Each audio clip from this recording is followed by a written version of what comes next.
Kita akan membaca satu bagian firman Tuhan, yaitu dari Daniel pasal yang ketiga ayat 1 sampai ayat yang ke-20. Daniel pasal yang ketiga ayat 1 sampai 20.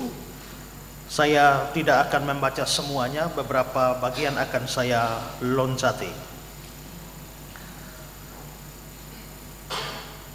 Raja Nebukadnezar membuat sebuah patung emas yang tingginya 60 hasta dan lebarnya 6 hasta, yang didirikannya di dataran Dura di wilayah Babel.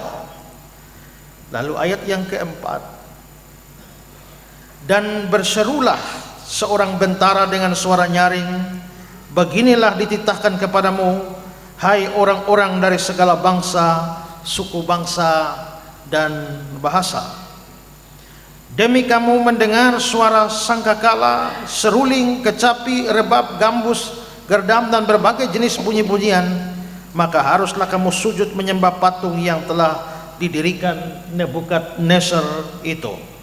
Ayat 6, siapa yang tidak sujud menyembah akan dicampakkan seketika itu juga ke dalam perapian yang menyala-nyala.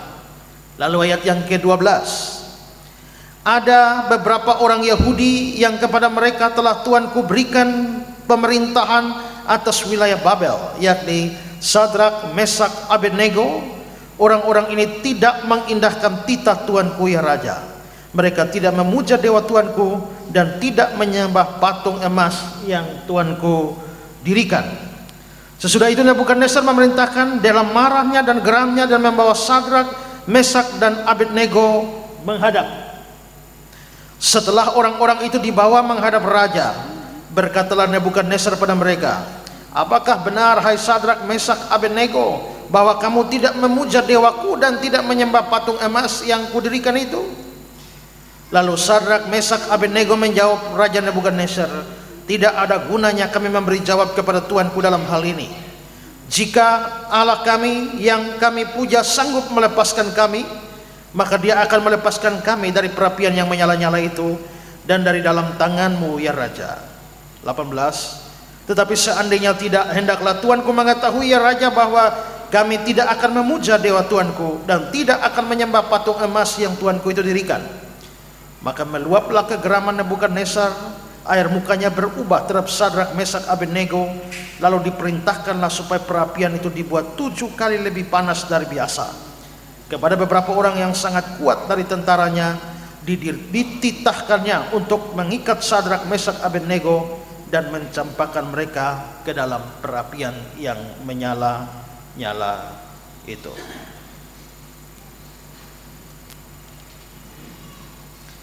Yang berbahagia ialah mereka yang mendengar firman Allah dan yang memeliharanya. Hosiana.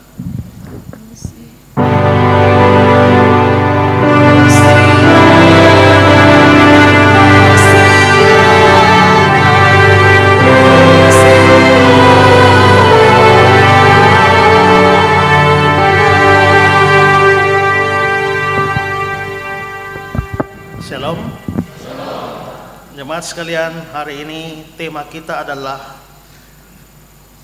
setia dan taat di tengah situasi yang tidak baik. Kita baru saja membaca satu kisah dari kitab Daniel, dan saudara-saudara, peristiwa yang baru kita baca itu terjadinya di wilayah Babilonia. Babilonia itu kalau dalam peta modern sekarang ini ada di wilayah Irak. Jadi ini peristiwa yang ada di Irak terjadi kira-kira tahun 606 sebelum Masehi. 606 sebelum Masehi artinya 606 tahun sebelum Tuhan Yesus lahir. Jadi ini peristiwa yang sudah sangat lama. Dan saudara-saudara, mengapa sampai peristiwa ini terjadi di Babilonia? Kalau kita belajar sejarah penjajahan bangsa kita, maka Belanda datang ke Indonesia dan menjajah kita, menjajah orang Indonesia di wilayah Indonesia. Jepang datang ke Indonesia, menjajah orang Indonesia di wilayah Indonesia. Kita dijajah di tanah air kita. Tapi saudara, itu berbeda dengan taktik penjajahan yang dilakukan oleh bangsa Asyur pada zaman itu dan bangsa Babilonia. Karena mereka menguasai banyak daerah, maka mereka selalu berpikir bahwa tetap ada potensi rakyat lokal akan melakukan pemberontakan. Maka misalnya Raja Nebukadnezar, saya adalah Raja Nebukadnezar, ada bangsa A, bangsa B, bangsa C, bangsa D, bangsa E. Maka waktu saya taklukkan bangsa A, saya mengambil sebagian rakyat dari bangsa A, saya buang ke B, buang ke C, buang ke D, buang ke E, dan buang ke wilayah saya sendiri di Babilonia. Habis itu saya taklukkan bangsa B, saya ambil sebagian orang B, buang ke A, buang ke C, buang ke D, ke E, lalu sebagian ke wilayah saya. Begitu lagi menaklukkan bangsa C, ambil lagi, dibuang ke bangsa yang lain, dan seterusnya. Sehingga orang-orang lokal itu hampir habis karena sudah diserahkan ke berbagai bangsa.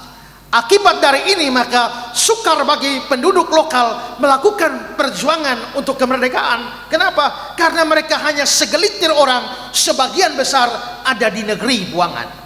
Hal yang sama terjadi waktu Nebukadnezar menaklukkan bangsa Yehuda.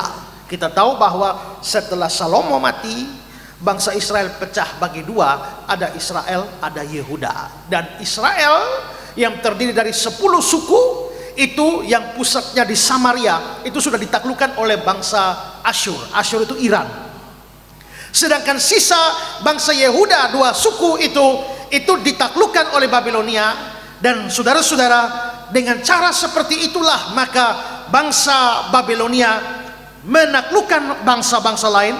Dan karena itu sebagian orang Yehuda dibuang ke bangsa yang lain, sebagian ditinggalkan di kampung halaman, sebagian terutama yang hebat-hebat, yang pintar-pintar, yang bagus-bagus itu dibawa ke Babilonia.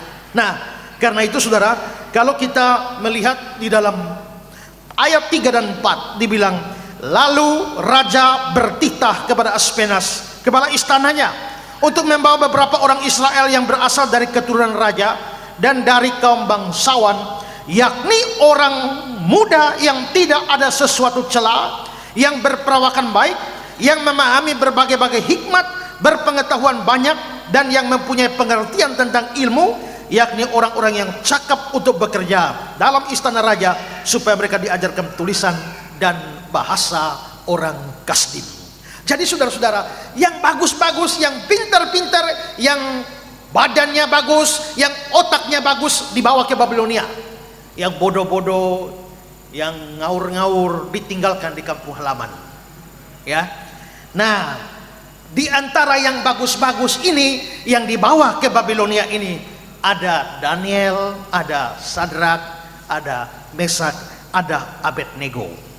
4 orang ini mengalami sejumlah masalah terkait iman mereka di tengah-tengah bangsa Babilonia, di mana kita tahu Daniel dibuang ke gua singa, dan dari cerita kita tadi Sadrak, Mesak, Abednego dibuang ke dalam dapur api. Tapi saudara, sekalipun mereka dihantam dengan begitu macam penderitaan, sekalipun mereka ada dalam situasi hidup yang tidak baik, tapi mereka tetap setia dan taat kepada Tuhan.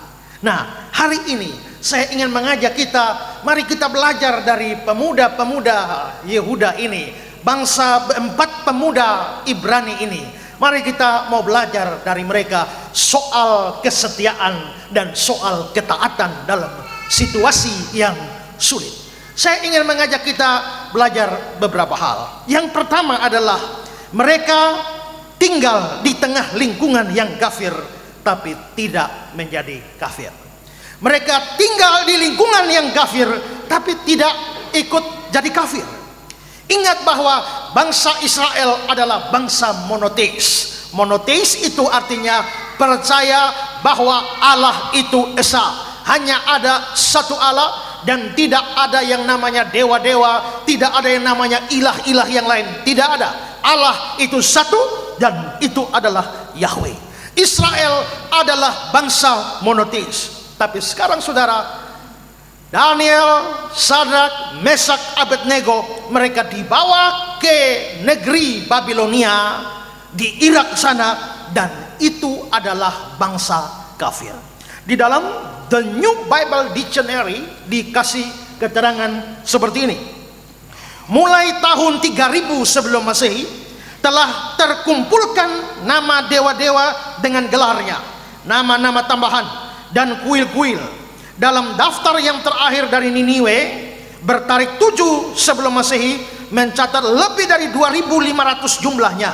Kebanyakan dapat ditemukan sebagai dewa-dewa dari Sumeria kuno yang diambil orang Semit setelah dinasti pertama Babel dari 1800 sebelum Masehi. Artinya itu mereka menyembah kira-kira 2500 dewa di Babilonia. Israel hanya percaya ada satu Allah, tapi Babilonia percaya ada 2500 dewa. Berarti sekarang ada 4 pemuda Israel yang sedang hidup di tengah-tengah bangsa penyembah berhala. Mereka sedang berada pada bangsa yang menyembah begitu banyak dewa. Lingkungannya, kondisinya, situasinya sangat tidak bagus bagi 4 orang ini. Meskipun demikian saudara, kita baca di dalam kitab suci, kita melihat mereka sama sekali tidak dipengaruhi dengan lingkungan yang kafir seperti itu. Lebih menarik saudara, bahwa sebenarnya mereka bukan hanya tinggal di dalam lingkungan yang kafir, tapi ada satu upaya sistematis dari orang Babel untuk mengkafirkan atau mengaburkan identitas monoteis mereka dengan mengganti nama mereka. Saudara, perhatikan bahwa di dalam budaya-budaya timur pada waktu itu, nama itu begitu penting. Tidak sembarang orang beri nama. Nama itu selalu punya arti. Kalau kita wilayah sini, mungkin kadang-kadang kita beri nama secara sembarangan untuk anak-anak kita. Kadang ada orang kasih nama berdasarkan bulan kelahiran. Kalau lahir bulan Januari, kasih nama anaknya Januar. Lahir bulan Februari, Febi. Lahir bulan Maret, Marce. Lahir bulan April, Aprilia, Aprianus. Lahir bulan Mei, Meilina. Juni, Yuni. Juli, Yuli. Agustus, Agustinus, Agustina. September, Sepri, Semi. Oktober, Octavianus. November, Novi. Desember, Desi. Kita seringkali memberi nama begitu. Atau ada peristiwa apa waktu terjadi kelahiran, ada peristiwa apa, kita kasih nama anak itu. Ya, ada orang yang begitu anaknya lahir di Jawa diberi nama, pada waktu anaknya lahir ternyata anaknya laki-laki, anak perjaka laki-laki. Waktu itu ada bulan purnama, maka anaknya diberi nama Joko Purnomo. Ya, itu tergantung apa yang terjadi pada saat itu. Seorang teman saya waktu anaknya lahir diberi nama Isadora Fernanda Familia Guadalupe Garces de Valle. Karena katanya Isadora itu pemberian Isa, Fernanda anak yang dikasihi, Familia karena lahir pas pemilu, Guadalupe Garces de Valle karena mamanya suka telenovela. Kita sering kali memberi nama dengan label-label tertentu, tapi orang-orang Ibrani tidak. Nama selalu punya arti. Bahkan nama Allah itu, nama biasanya menggambarkan diri. Maka nama Allah adalah diri Allah. Karena itu dilarang menyebut nama Tuhan Allahmu dengan sembarangan. Nama itu identitas. Karena itulah kalau orangnya berubah, namanya ikut berubah. Ya, dari Yakub yang suka tipu akhirnya begitu berubah, namanya juga turut berubah menjadi Israel. Nama turut berubah kalau orang berubah. Nah, karena itu semua orang Yahudi itu namanya itu pasti punya makna atau punya arti. Nah, misalnya nama Daniel. Daniel itu artinya Allah adalah hakimku. Ada nama Daniel? Allah adalah hakimku.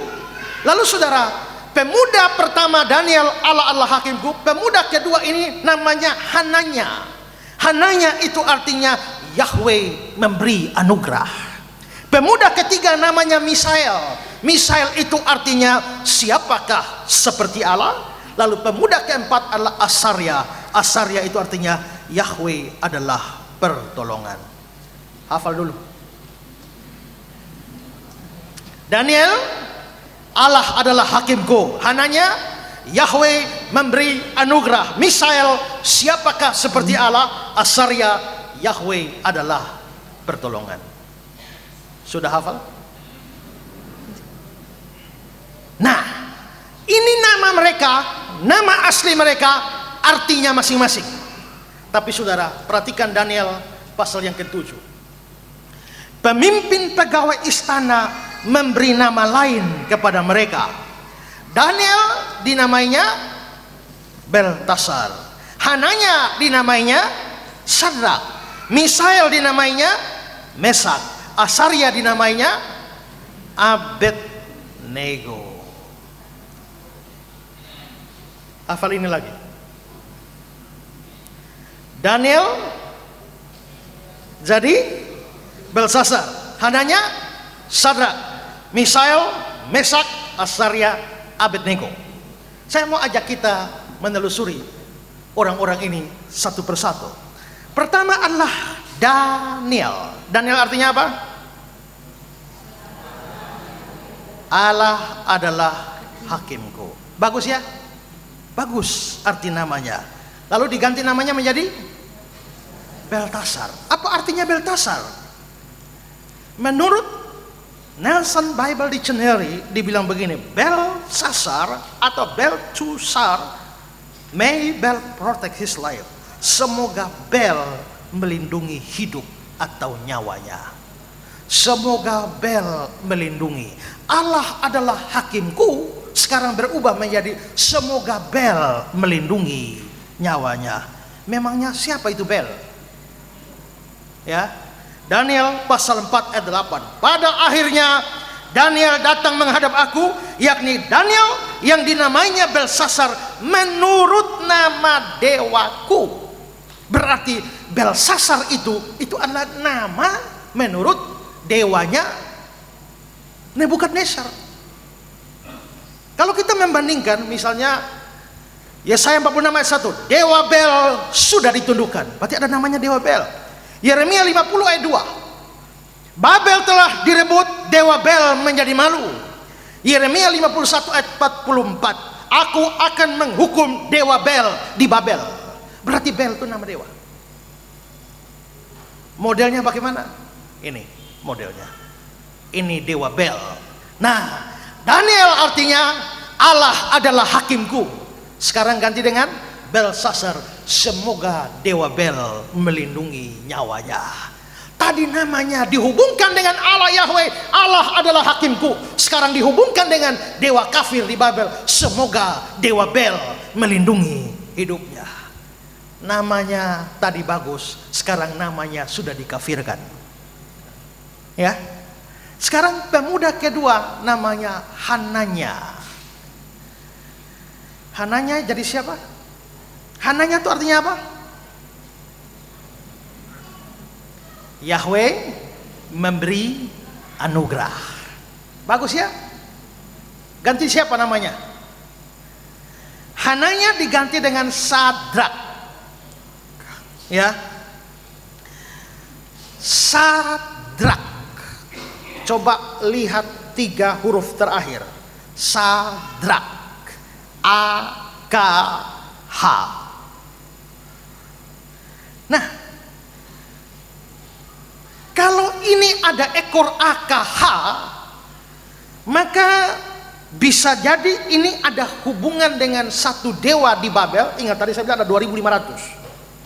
Satu dewa di Babel yang namanya Dewa AKHU, aku. Maka dalam Nelson Bible Dictionary dibilang begini, Sadrak artinya command of aku, kuasa dari aku. Aku itu adalah salah satu dewa di sana. Ini adalah dewa aku, salah satu dewa Babilonia. Tapi ada sebagian penafsir mengaitkan nama Sadrak dengan dewa yang lain yang juga ekornya sama, AKH, yaitu namanya dewa Merodak. Ini dalam International Standard Bible Encyclopedia dibilang Meinhold mengusulkan agar kita seharusnya membaca Merodak bukan Sadrak. Kalau ini Merodak, maka saudara lihat di Yeremia 50 ayat 2, Babel telah direbut, dewa Bel menjadi malu, Merodak telah terkejut. Ini dewa Merodak. Dewa Merodak ini juga dalam bentuk yang lebih singkat biasa disebut sebagai dewa Marduk. Maka hananya Yahweh memberi anugerah. Bagus bukan? Sekarang sudah berubah menjadi kuasa dari dewa aku atau kuasa dari dewa Merodak. Namanya tadi bagus, sekarang nama sudah dikafirkan. Pemuda ketiga adalah Misael. Pemuda ketiga namanya Misael. Apa artinya Misael? Ya, siapakah seperti Allah? Bagus namanya. Namanya diganti jadi Mesak. Mesak sama, ekornya AKH. Kalau itu AKH, maka ada dua kemungkinan. Bisa berhubungan dengan dewa aku atau bisa berhubungan dengan dewa Merodak.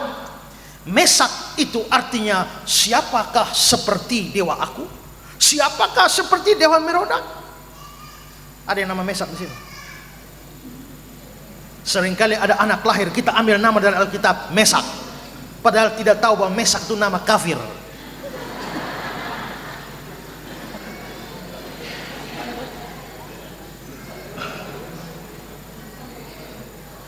Dan saudara, pemuda keempat adalah Asaria.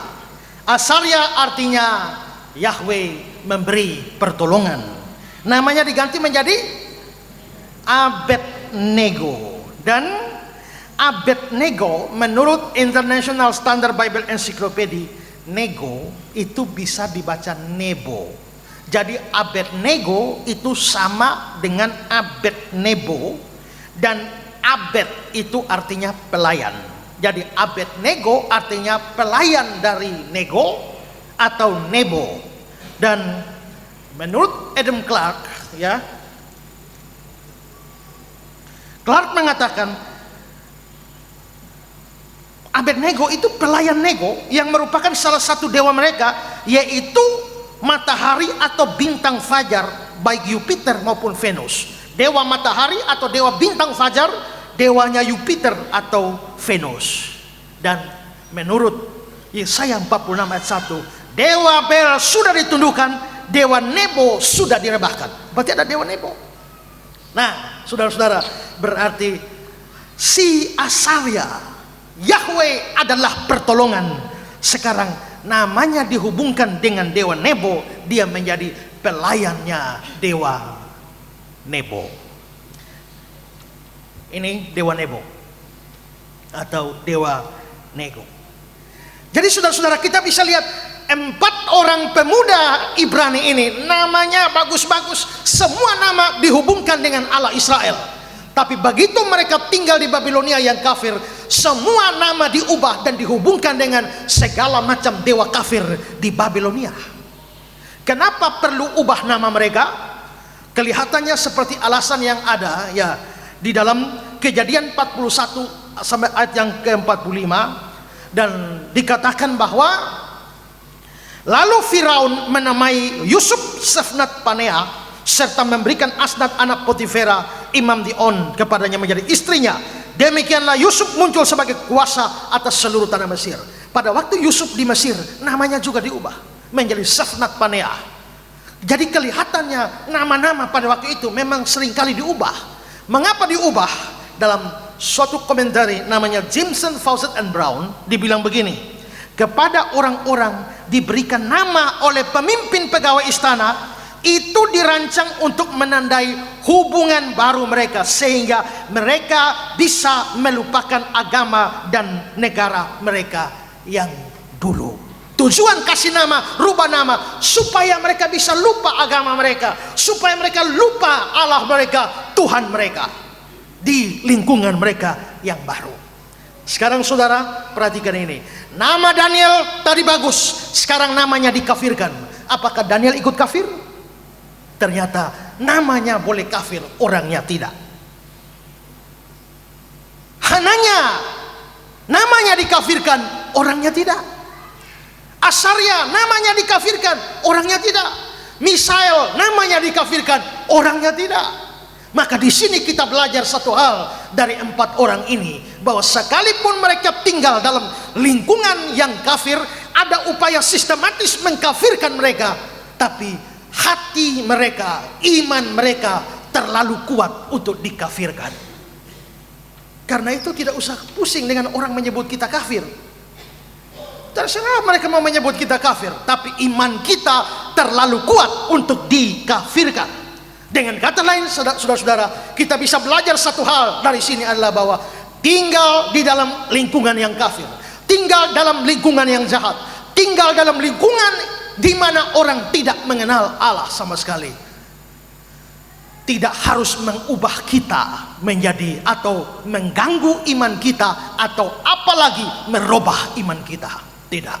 Iman kita harus tetap teguh, kita harus tetap setia kepada Allah, sekalipun kita hidup dalam lingkungan yang sama sekali tidak percaya pada Allah. Inilah contoh kehidupan dari 4 orang ini, sekaligus juga salah satu tokoh dalam Alkitab, yaitu Nuh. Dikatakan dalam Kejadian 6 ayat yang ke-9, Nuh adalah orang yang benar, yang tidak bercela di antara orang-orang sejamannya. Orang sejaman Nuh hidup dalam kebejatan, tapi dikatakan Nuh benar, tidak bercela di antara orang sejamannya. Saudara-saudara, kalau kita setia di mana semua orang setia, aman, mudah. Kalau kita taat di mana semua orang taat, mudah. Kalau kita lurus di mana semua orang lurus, itu mudah. Tapi bagaimana ketika semua orang bengkok, kamu tetap lurus?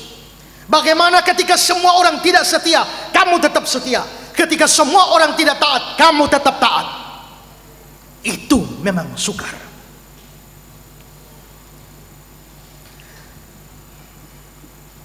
Tadi malam sempat saya singgung,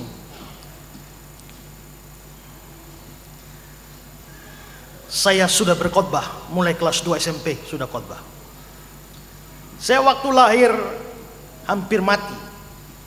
Lalu papa mama saya berdoa pada Tuhan, Tuhan kalau Tuhan selamatkan anak ini, kami persembahkan dia jadi hamba Tuhan. Akhirnya selamatlah saya. Lalu akhirnya ditentukan, kamu akan jadi pendeta. Mulai dari kecil, kamu ini akan jadi pendeta. Dan saya tidak suka. Kenapa? Karena adik-adik yang lain diberi kesempatan, kamu cita-citanya apa? Saya tidak, kamu pendeta.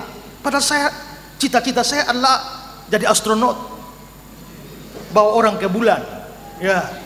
Tapi setelah itu saya berubah, kalaupun astronot terlalu jauh, cukup pilot, bawa orang sampai langit saja. Tapi kamu harus jadi pendeta, kamu harus jadi pendeta. Karena saya harus jadi pendeta, harus belajar Alkitab dari kecil. Sampai saya kelas 1 SMP, sudah masuk ikut kursus Alkitab.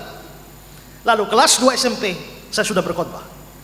Kelas 1 SMA, saya sudah KKR. Dan saudara, karena itulah, maka setiap pergi ke sekolah, selalu bawa Alkitab. Pada saat jam istirahat, semua teman keluar istirahat, saya baca Alkitab. Luar biasa ya. Karena itu teman-teman saya di kelas suka panggil saya Pak Pendeta. Jadi saya sudah dipanggil pendeta waktu saya kelas 1 SMA. Pendeta.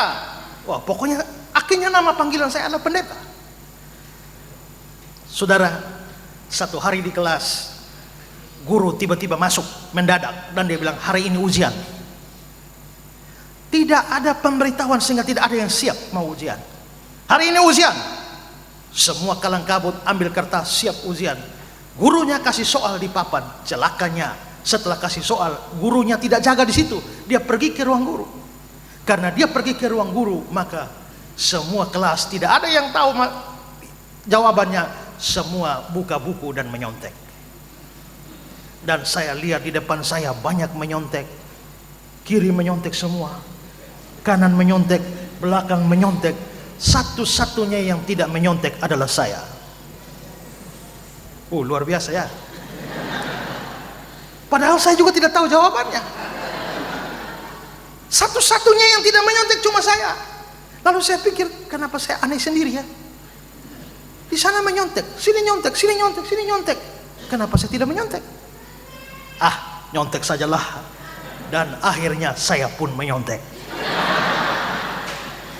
Saya mulai buka buku dan mendapatkan jawabannya. Wah, ini jawabannya. Dan saya mulai catat. Sibuk catat. Tiba-tiba sebuah tangan dari belakang menghantam pundak saya. Dan saya kaget. Begitu saya kaget, waktu saya balik, ada teman saya taruh tangan di pundak saya. Dia lihat, dia bilang, pendeta nyontek juga ya. Dan hari itu malunya luar biasa. Ya, kenapa? Karena sudah pakai nama pendeta nyontek lagi. Ternyata sukar untuk tidak nyontek pada saat semua nyontek. Ternyata sukar untuk jujur saat semua tidak jujur. Ternyata sukar untuk taat saat semua tidak taat. Sukar untuk setia saat semua tidak setia. Tapi hari ini kita belajar dari 4 pemuda ini. Sekalipun ada upaya sistematis, apalagi teman-temannya itu masif, dan yaitu yang satu lagi itu, ya apa itu katanya. Tapi meskipun begitu, mereka tidak bergeser dari iman mereka. Kalau saudara tahu binatang, saya sering kali berkata, orang Kristen ada 2 tipe. Pertama, tipe ikan. Kedua, tipe bunglon. Bunglon itu dia bisa menyesuaikan diri. Hinggap di tempat warna hitam jadi hitam. Hinggap di tempat warna merah, kulitnya jadi merah. Hinggap di tempat hijau, bisa jadi hijau. Itu orang Kristen bunglon. Kumpul dengan pendeta, modelnya kayak pendeta. Kumpul dengan majelis, model kayak majelis. Kumpul dengan pemabuk, model kayak pemabuk. Kumpul dengan penjudi, model kayak penjudi. Kumpul dengan tukang fitnah, jadi tukang fitnah. Itu orang Kristen bunglon. Tapi bandingkan, ada orang Kristen ikan. Kalau saudara tangkap ikan dari laut, sebelum masak taruh garam bukan? Kenapa taruh garam? Bukankah dia dari lahir sampai mati di laut, air garam? Rupanya dia tinggal di dalam air garam. Tapi garam tidak masuk ke dalam dia. Garam tidak mengasinkan dagingnya. Dia ada di dalam garam tapi tidak ikut asin. Apakah kita orang Kristen bunglon atau ikan? Roma pasal yang ke-12 ayat 2. Janganlah kamu menjadi serupa dengan dunia ini. Pelajaran pertama bagi kita adalah mereka tinggal dalam lingkungan yang kafir, tapi tidak kafir. Sekarang yang kedua, mereka setia kepada Yahweh walaupun nyawa taruhannya. Mereka setia kepada Allah walaupun taruhannya. Bacaan kita tadi mengatakan Raja Nebukadnezar mendirikan sebuah patung dan lalu menuntut penyembahan atas patung itu dan memberikan ancaman kepada setiap orang yang tidak menyembah patung itu. Dalam ayat 4-6 bacaan kita.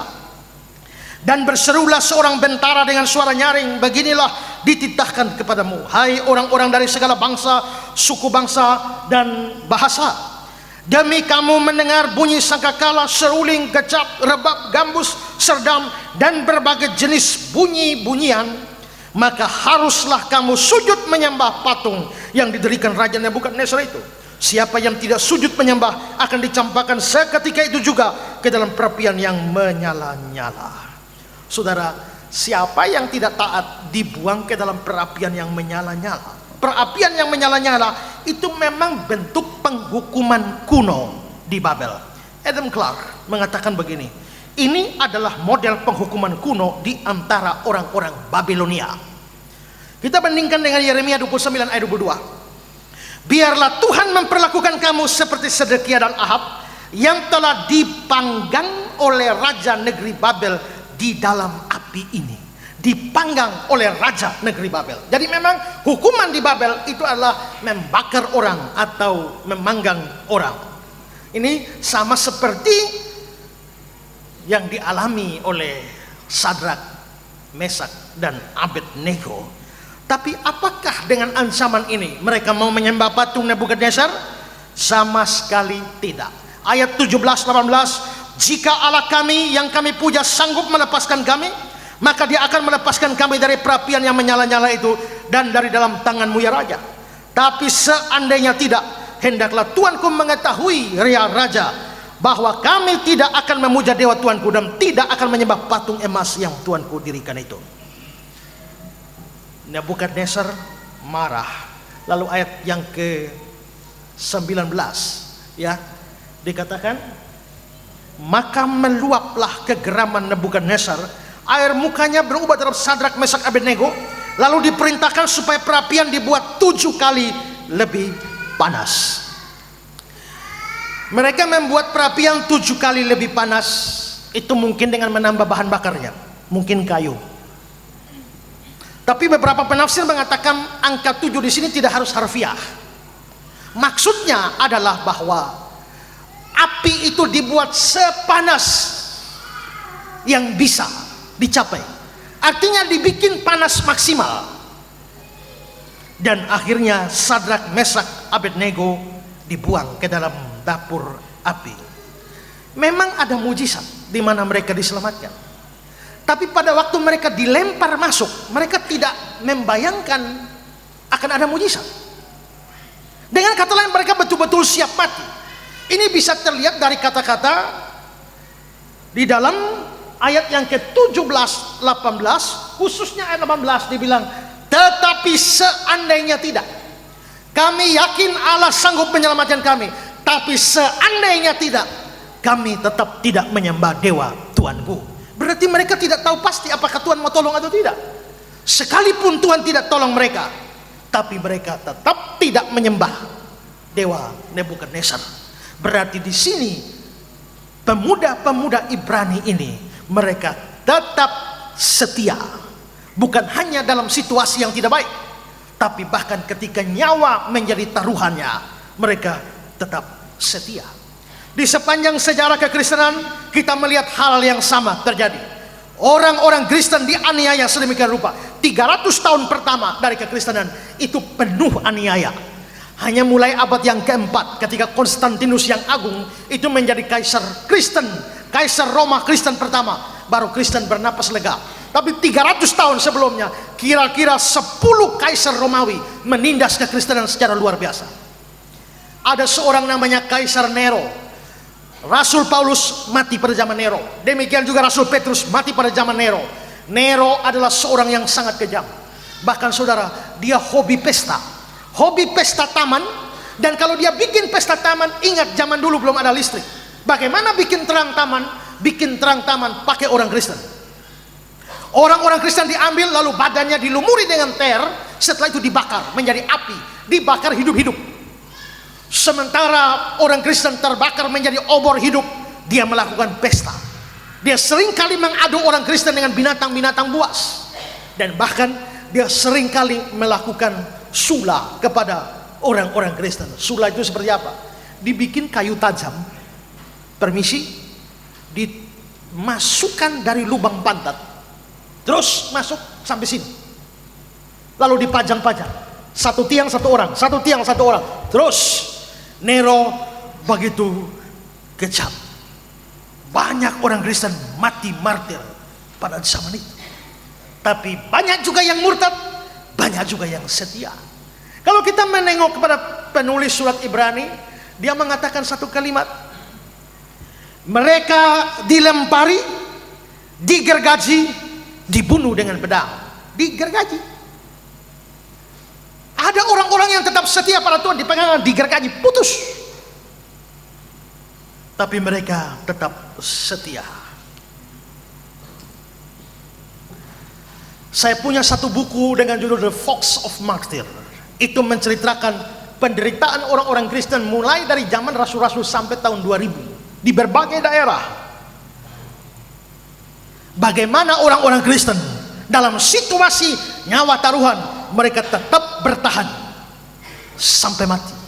Bahkan dari Cina ada cerita tentang seorang pendeta yang memberitakan Injil kepada dua perempuan kakak beradik, dan dua perempuan itu akhirnya menjadi percaya Yesus. Mereka dibaptis. Pendeta itu yang baptis. Mereka ikut perjamuan di gereja. Pendeta itu jugalah yang membagi anggur dan roti kepada dua perempuan ini. Satu hari mereka ditangkap, dan mereka diputuskan akan dihukum mati. Lalu pada malam hari ketika pendetanya juga ditangkap, dua perempuan itu ditangkap, para musuh Kristen itu datang pada pendeta. Pendeta, besok kalian semua akan ditembak mati, tapi ada kesempatan buat pendeta untuk lolos. Apa? Pendeta bisa lolos kalau pendeta berani menembak dua jemaat itu, kakak beradik. Pendeta lolos. Dan celakanya pendeta ini mengiyakan. Dan besok hari eksekusi, ketika mereka sudah di tempat eksekusi, senjata diberikan kepada pendeta ini untuk menembak mati dua jemaat kakak beradik itu. Dan dia berdiri dan dia mulai mengarahkan senapan kepada kepala dua jemaatnya itu. Tapi dua jemaat kakak beradik itu bilang, pendeta, sebelum pendeta menembak kami, bolehkah kami bicara sedikit? Dan waktu diberikan. Dan mereka berkata, pendeta, dari mulut pendetalah kami mendengar Injil. Dari mulut pendetalah kami pertama kali mendengar Yesus Kristus juru selamat kami. Dan kami percaya. Dari tangan pendetalah air baptisan menyentuh kepala kami. Dari tangan pendeta jugalah kami mencicipi roti dan anggur perjamuan. Dan hari ini dari tangan pendetalah kami berdua harus meregang nyawa. Tidak apa-apa. Kami berterima kasih karena sekian lama pendeta telah mengajar kami tentang kesetiaan pada Kristus, walaupun nyawa taruhannya. Dan kalau hari ini pendeta lah yang harus menarik pelatuk pistol dan menembak kami, pesan kami adalah, apabila pendeta menyadari kesalahan dan bertobat, datanglah. Tuhan Yesus pasti mengampuni pendeta. Pendeta itu tidak tahan mendengar dan dia langsung mengarahkan pistol, tak tak, dan mati dua jemaatnya. Ini kisah nyata di Cina.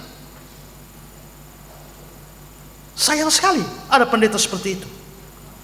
Tapi luar biasa iman dua orang perempuan itu. Mereka rela mati, mempertaruhkan iman mereka tanpa kompromi, sekalipun nyawa menjadi taruhannya.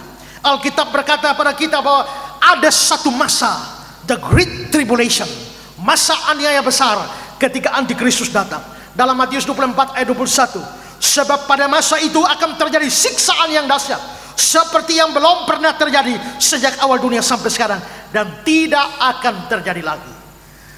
Seperti belum pernah terjadi sejak awal dunia. Potong leher sudah pernah, ditusuk tombak sudah pernah, dihukum di kursi listrik sudah pernah, dibelah sudah pernah, ditusuk dengan kayu, disulap seperti tadi sudah pernah. Tapi aniaya yang akan datang seperti belum pernah terjadi di awal dunia. Makanya kadang-kadang mati cepat itu juga lebih baik sebelum Antikristus datang. Kalau saudara bilang, aku ingin hidup 1000 tahun lagi, pasti ketemu Antikris.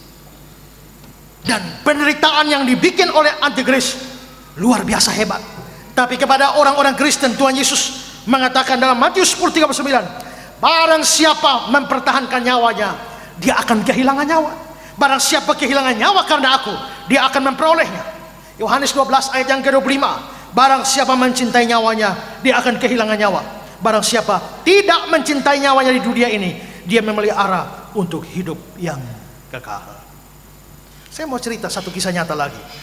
Ini kisah nyata terjadi di Indonesia. Saya tidak tahu itu di wilayah Sulawesi atau di mana di Kalimantan. Tapi saya baca cerita ini. Waktu itu Yayasan Penginjilan di Batu, I3 Batu, itu menerbitkan buku-buku kesaksian kecil. Saya baca satu buku, judulnya Menyangkal Yesus atau Ditembak Mati.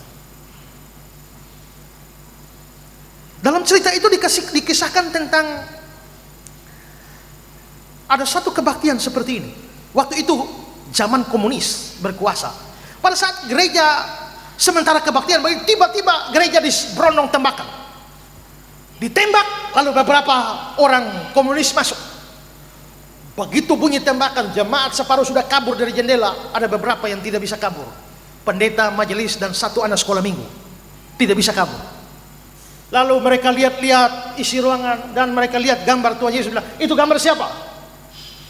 Gambar Tuhan Yesus. Turunkan, turun, taruh di lantai, taruh. Sekarang masing-masing di antara kalian maju dan kencing di atas gambar Tuhan Yesus. Siapa tidak kencing, dor, mati.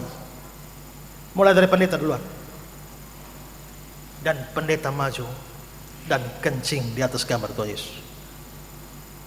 Pisah sana. Yang kencing di sini, yang tidak kencing di sana. Majelis 1 maju, kencing sana. Majelis 2, 3, 4, 5, terus sampai majelis di situ habis kencing semua di atas gambar Yesus. Sampai tinggal anak sekolah minggu itu maju. Dan waktu anak sekolah minggu itu maju, dia berlutut di gambar Tuhan Yesus yang ada kencing pendeta dan majelis, dan dia peluk itu gambar. Dia ambil sapu tangan dan dia lap kencing itu dan dia bilang, Tuhan Yesus, kalau hari ini saya mati, biarlah saya mati dengan Tuhan Yesus. Tiba-tiba sesuatu terjadi. Orang komunis itu pergi dan mengangkat tangan gadis kecil anak sekolah minggu itu. Lalu dia menghadap kepada pendeta dan majelis. Kami orang komunis datang mencari dukungan buat kami. Kalau kepada Tuhanmu yang kamu layani, kamu sembah, kamu puji tiap hari, kamu bisa mengkhianati dia, apa jaminan kalian tidak bisa mengkhianati kami? Pengkhianat model kalian memang harus mati. Dan ditembaklah seluruh pendeta dan majelis itu mati. Anak sekolah minggu itu yang lolos. Dan anak sekolah minggu itu akhirnya memutuskan menjadi pendeta. Dia masuk sekolah teologi di I3 Batu Malang. Dan dialah yang memberi kesaksian itu dan menulis buku kesaksian menyangkal Yesus atau ditembak mati. Seandainya kita kebaktian, tiba-tiba ada tembakan datang. Saya tidak tahu berapa yang lari dari lubang-lubang ini, ya. Dan sisa berapa? Dan apakah kita bisa setia? Siapa yang mau setia kepada Tuhan walaupun mati?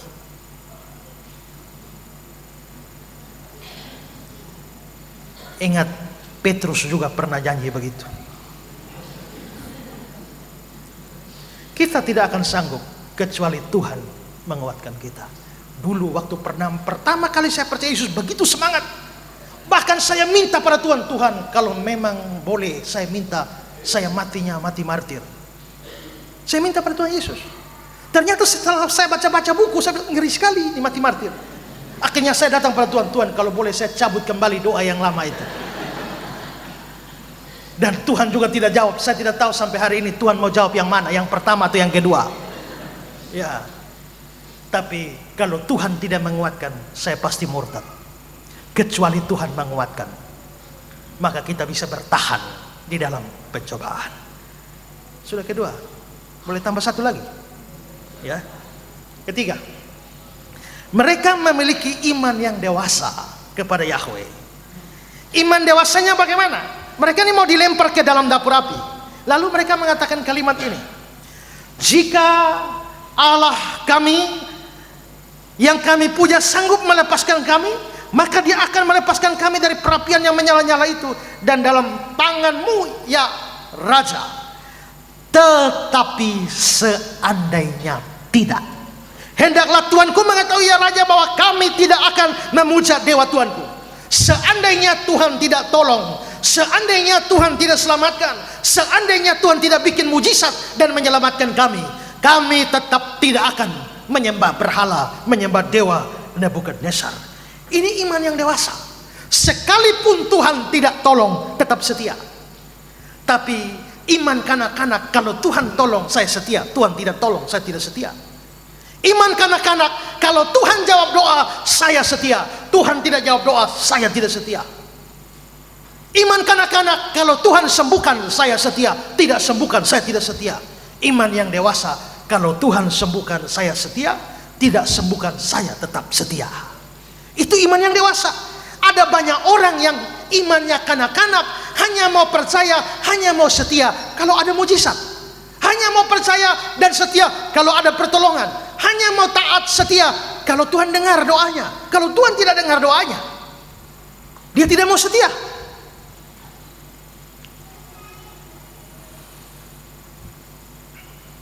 Dulu pada waktu saya melayani di Kediri, papa saya dari Kupang menelpon saya. Ada hamba Tuhan yang lagi keliling-keliling KKR di Kupang. Dia ex-muslim dari Islam, dan dia diberikan kemampuan karunia kesembuhan ilahi. Jadi dia KKR banyak orang sembuh. Maukah kamu terima dia bikin KKR kesembuhan ilahi di Kediri? Saya bilang boleh. Akhirnya saya siapkan acara di gereja kecil saya di sana, lalu dia datang. Dan kita sudah undang untuk acara kesembuhan ilahi, dan datanglah beberapa orang sakit. Dan dia KKR, habis khotbah dia menghadap orang sakit ini dan mulai berdoa. Dan doanya mengagetkan saya. Dia bilang, Tuhan, malam ini di depan saya ada orang buta, lumpuh, timpang, orang berbagai sakit penyakit. Saya minta malam ini Tuhan Yesus sembuhkan mereka. Kalau Tuhan tidak sembuhkan mereka, saya kembali masuk Islam. Saya kaget. Ini mau ancam Tuhan ini atau apa ini? Tapi memang malam itu ada kesembuhan. Kenapa dia ancam Tuhan? Tuhan kasih. Ya karena imannya masih kanak-kanak. Kalau iman yang dewasa, Tuhan sembuhkan, saya tetap percaya. Tidak sembuhkan juga tetap percaya. Kami yakin Tuhan Allah kami akan menyelamatkan kami dari tangan raja. Tetapi seandainya tidak, kami tidak akan menyembah dewa Tuanku. Itu iman dewasa. Banyak kali kita imannya kanak-kanak, kita berdoa, Yesus, Yesus, dengar doaku. Kalau engkau dengar, saya datang gereja. Kalau tidak, tidak gereja lagi. Tuhan sembuhkan dari sakit ini. Kalau Tuhan sembuhkan, saya tetap jadi majelis. Kalau Tuhan tidak sembuhkan, saya mengundurkan diri. Berapa banyak orang Kristen mempunyai iman kanak-kanak seperti itu. Saya tadi sudah bilang bahwa saya kelas 1 SMA sudah KKR. Saya punya teman satu yang kalau saya KKR, dia biasa jadi WL-nya, jadi pemimpin puji-pujiannya. Dan itu anak di persekutuan kami. Lalu saudara, di ruang tidur saya sebelah itu ada kamar doa. Siapapun anggota persekutuan doa bisa datang berdoa. Satu siang sementara saya duduk tidur di sebelah, dia masuk dan dia berdoa. Dia bilang, Tuhan, dia doa dengan suara keras, Tuhan, sekian lama saya melayani Tuhan, saya korban waktu, tenaga untuk melayani Tuhan. Hari ini saya terima rapot dan nilai saya merah semua. Tuhan, beginikah balasanmu? Karena itu Tuhan, saya hari ini datang untuk terakhir kali. Saya kasih tahu Tuhan, saya tidak akan melayani Tuhan lagi. Goodbye Tuhan, amin. Dan dia keluar dan tidak melayani Tuhan lagi. Itu iman kanak-kanak. Iman dewasa tidak seperti itu. Iman dewasa, dia percaya Tuhan baik. Tuhan yang baik bisa menyembuhkan. Tuhan yang baik bisa tidak menyembuhkan. Tuhan yang baik bisa jawab doa. Tuhan yang baik bisa tidak menjawab doa. Dan kadang-kadang justru kebaikan Tuhan itu nampak ketika dia tidak menjawab doa kita. Kadang-kadang kita mau bersyukur, oh mari kita bersyukur karena Tuhan jawab doa. Ada yang pernah bersyukur karena Tuhan tidak jawab doa? Waktu saya kuliah dulu, waktu masih muda, sekarang juga masih muda, maksudnya lebih muda dari sekarang lagi. Waktu kuliah dulu, saya naksir satu cewek. Karena saya naksir namanya juga calon hamba Tuhan, maka harus dibawa dalam doa. Maka saya berdoa 1 bulan. Kau berdoa Tuhan supaya Tuhan jamah hatinya, hati yang keras Tuhan hancurkan. Lembutkanlah supaya dia terima saya. Habis doa, tambah puasa lagi, doa 1 bulan. Habis itu giliran saatnya saya katakan cinta. Dan dia tolak. Waktu dia tolak saya kecewa. Aduh Tuhan, kalau mau tolak begitu ngapain habiskan waktu 1 bulan berdoa, pakai puasa lagi. Kecewa sekali saya. Tapi terjadi beberapa saat kemudian, 1 bulan kemudian, perempuan yang saya naksir itu ketahuan hamil dan dipecat dari sekolah. Waktu ketahuan hamil dan saya kaget. Seandainya bulan lalu saya kece dan dia terima, dan sekarang hamil. Apa kata dunia? Waktu itu saya bilang, aduh Tuhan, terima kasih. Untung dia tidak terima. Terima kasih Tuhan, untung dia tolak cinta saya. Terima kasih, terima kasih. Maka kadang-kadang Tuhan tidak jawab doa itu, harus bersyukur. Karena kalau Tuhan jawab doa, kau bisa bahaya. Maka Tuhan yang baik mengatur semua kebaikan baik kita. Kadang dia jawab doa, kadang dia tidak jawab doa. Kalau dia merasa bahwa menjawab permohonan membuat anaknya berada dalam keadaan bahaya, Tuhan itu Bapa yang baik. Dia tidak mengabulkan permohonan anaknya. Bapa manakah yang kalau anaknya minta roti dia kasih batu? Tapi ada anak-anak yang terlalu bodoh, dia kira itu roti padahal batu, jadi dia minta batu. Maka Bapa yang baik, sekalipun anak minta batu, dia tidak akan kasih batu. Karena itu tiap kali saudara berdoa dan Tuhan tidak jawab, bersyukur.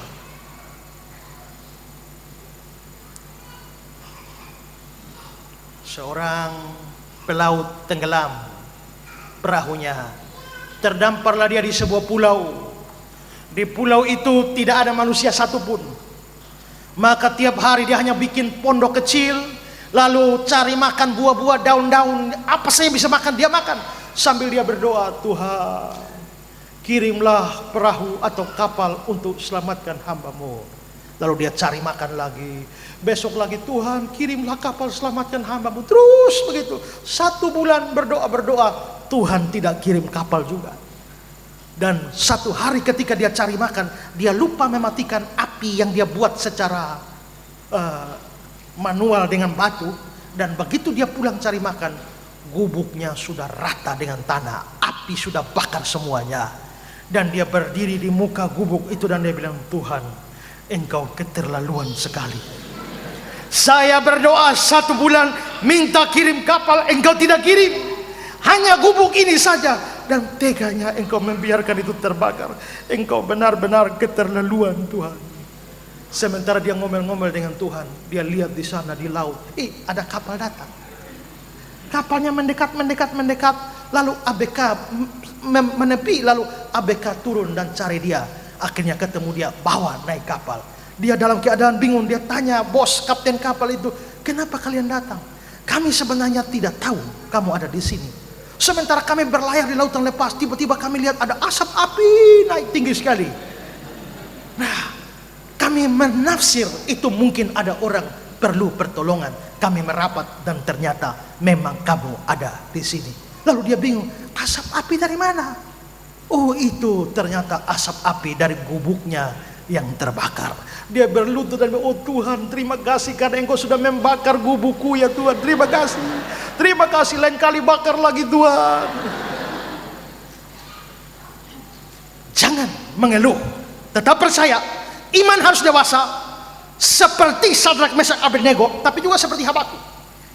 Sekalipun pohon ara tidak berbunga, pohon anggur tidak berbuah, hasil pohon zaitun mengecewakan, sekalipun ladang-ladang tidak menghasilkan bahan makanan, kambing domba terhalau dari kurungan, tidak ada lebu lagi sapi dalam kandang, namun aku akan bersorak-sorak dalam Tuhan, beria-ria dalam Tuhan. Kalau orang imannya kanak-kanak, kalau pohon anggur berbuah, pohon ini sapi kambing ada dalam kandang, saya bersorak-sorak. Tapi Habakuk bilang, sekalipun tidak, aku akan bersorak-sorak. Itu iman dewasa. Karena itu saudara, iman kita harus dewasa, bersandar pada hati Tuhan. Bukan tergantung mujizat Tuhan, bukan tergantung Tuhan jawab doa saya atau tidak, tapi percaya kepada Tuhan, apa yang Tuhan buat itu baik bagi kita. Hari ini kita belajar untuk taat dan setia dari pemuda-pemuda Ibrani ini. Mereka tetap setia kepada Tuhan walaupun dalam lingkungan yang kafir. Mereka tetap setia kepada Tuhan sekalipun nyawa taruhannya, dan mereka punya iman yang dewasa.